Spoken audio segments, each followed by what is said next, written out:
انہوں نے طویل المدتی زرعی منصوبے کو منفرد اور پائیدار موقع قرار دیتے ہوئے کہا کہ ایسے مواقع ذاتی زمین میں بھی کم ہی دستیاب ہوتے ہیں۔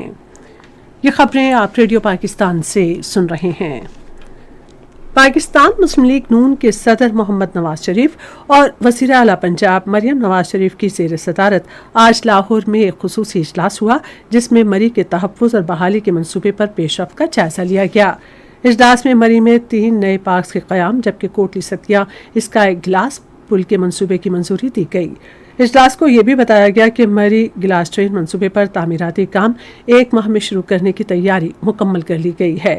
اجلاس میں مری میں لینڈ سلائیڈنگ کے مسئلے سے نمٹنے کے لیے بین الاقوامی ماہرین کو شامل کرنے کا فیصلہ کیا گیا ہے۔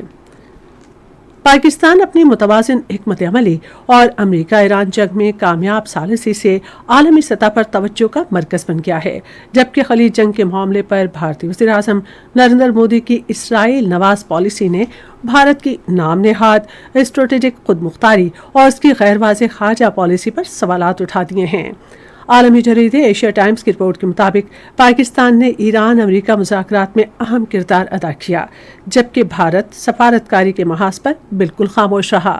رپورٹ میں کہا گیا ہے کہ نریندر مودی نے امریکی صدر ڈونلڈ ٹرمپ سے محض تیل اور سپلائی کے نظام کی بات کی، جبکہ بھارتی وزیر خارجہ جے شنکر کا متحدہ عرب امارات کا دورہ بھی جنگ بندی کے لیے سفارتکاری کے بجائے رابطے اور یقین دہانی تک محدود رہا۔ ایشیا ٹائمز کی رپورٹ کے مطابق چین اور پاکستان کے قریبی روابط نے خطے میں بھارت کی نام نہاد اہمیت کو شدید دھچکا پہنچایا، جس سے امریکہ کے لیے بھارت پر اعتماد کرنا مشکل ہو گیا۔ بھارت کے غیر قانونی زیر قبضہ جموں و کشمیر کے علاقے پونچھ میں کنٹرول لائن کے قریب بارودی سرنگ کے دھماکے میں ایک بھارتی فوجی زخمی ہو گیا۔ کشمیر میڈیا سروس کے مطابق دھماکہ مینڈر کے علاقے بالا کوٹ میں بھارتی فوج کے گشت کے دوران ہوا۔ یہ واقعہ بھارت کی طرف سے بچھائی گئی بارودی سرنگ سے ان علاقوں میں رہنے والے لوگوں کو لاحق خطرات کو نمایاں کرتا ہے۔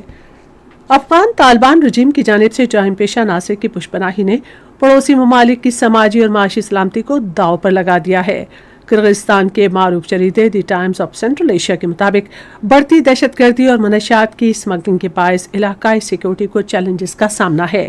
رپورٹ میں کہا گیا ہے کہ تاجک سیکیورٹی اہلکاروں نے افغانستان سے تاجکستان سرحد پار کرنے والے 2 افغان منشیات اسمگلرز کو ہلاک کر دیا۔ تاجک سیکیورٹی حکام نے افغان منشیات اسمگلر سے 25 کلو منشیات بھی برآمد کی۔ آج جگر کا عالمی دن منایا جا رہا ہے۔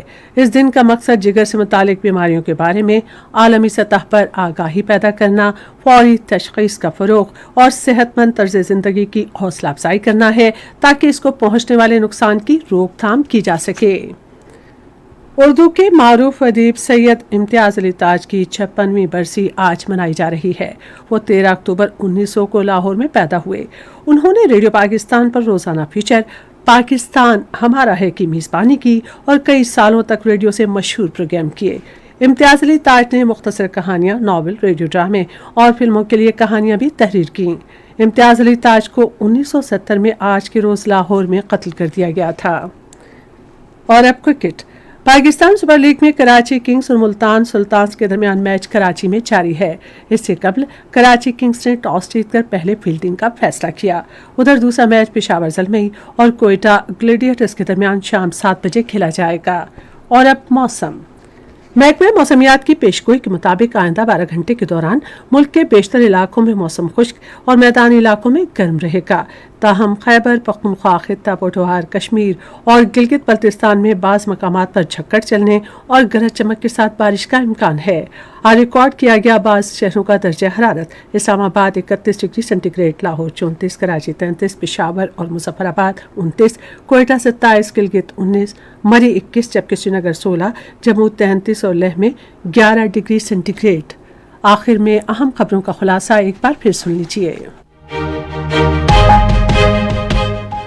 روڈ ٹو مکہ منصوبے کے تحت 270 عازمین حج کو لے کر پہلی حج پرواز آج اسلام آباد انٹرنیشنل ایئرپورٹ سے روانہ ہوئی۔ وزیر منصوبہ بندی اور ترقی نے کہا ہے کہ تعلیم پائیدار ترقی کا واحد راستہ ہے۔